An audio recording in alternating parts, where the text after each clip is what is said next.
Active. सभी अपनी आंखें बंद कर लीजिए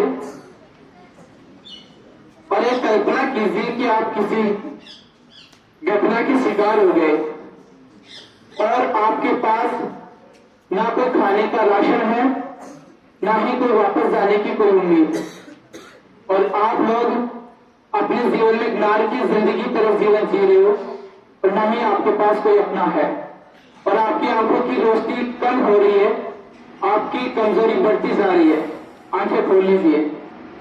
थैंक गॉड, भगवान का शुक्र अदा कीजिए कि हमारी सिर्फ कल्पना थी। पर क्या आप जानते हैं कि एक ऐसे इंसान की कहानी कि जिसने अपने जीवन में 438 दिनों तक एक समुद्र में रह चुका है। वो मैक्सिको में रहने वाले जिसका नाम था जोस सल्वाडोर अल्वारेंगा। मैक्सिको वो एक नीडर मछुआरा था जो मैक्सिको में रहता था। वो 17 नवंबर 2012 को मछलियां पकड़ने के लिए जा रहा था, जिसकी यात्रा के दौरान वह यात्रा थी लगभग 1 दिन की।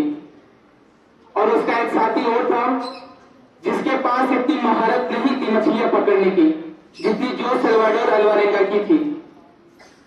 और वो 1 दिन की यात्रा के दौरान वो मछलियां पकड़ने समुद्र में चला गया और 5 दिन तूफान ने अपनी दस्तक दे दी।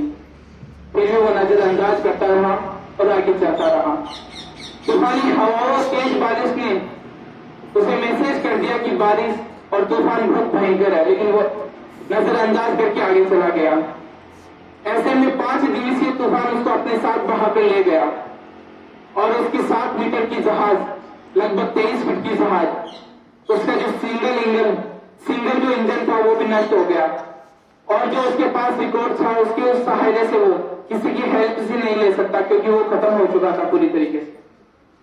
और वो पूरी तरीके से जिसने लगभग उस 23 घंटे की यात्रा में 500 किलोग्राम मछलियां पकड़ी थी, बोट में वजन ज्यादा होने के कारण उसने वापस पानी में फेंक दी क्योंकि बोट ज्यादा तेज नहीं चल पा रही थी, इसलिए उसने पानी में फेंक दी थी।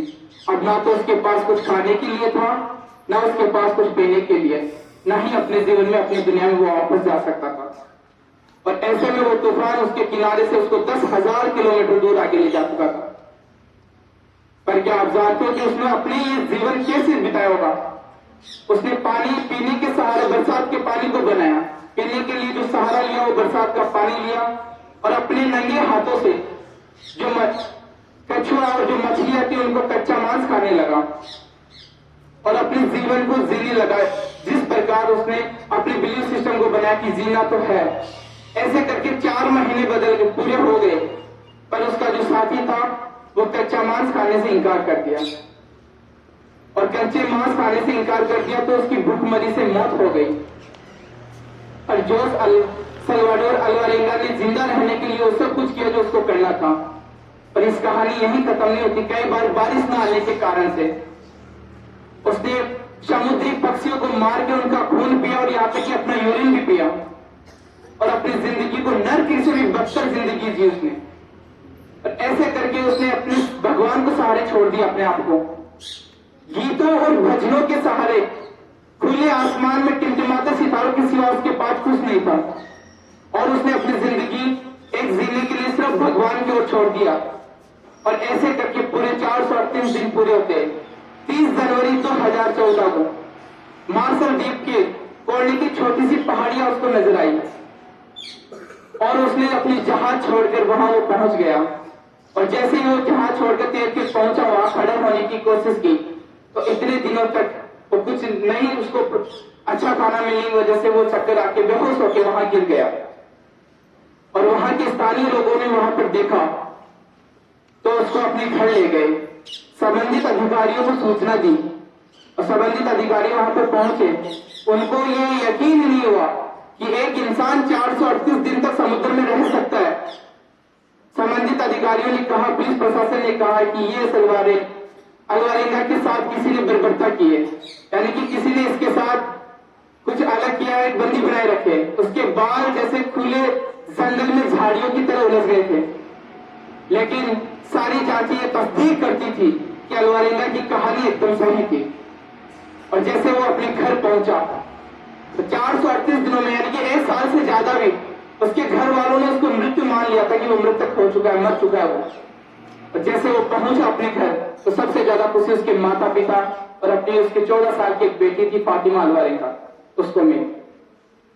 इस कहानी हमें ये मोरल देती है कि जिंदगी चाहे कैसी भी हो, जिस हालात में भी हो, अपने आप पर और अपने भगवान पर, अपने गॉड पर अपना विश्वास होना चाहिए।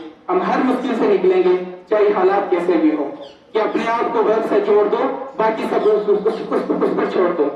और ये कहानी हमें ये कहती है कि आप लोग आजकल बहुत ज्यादा बहाने बनाते हो कि सर रात को वर्क तो कर रहा था पर नोटबुक घर पे रह गए, तो बहाने भी मत बनाइए।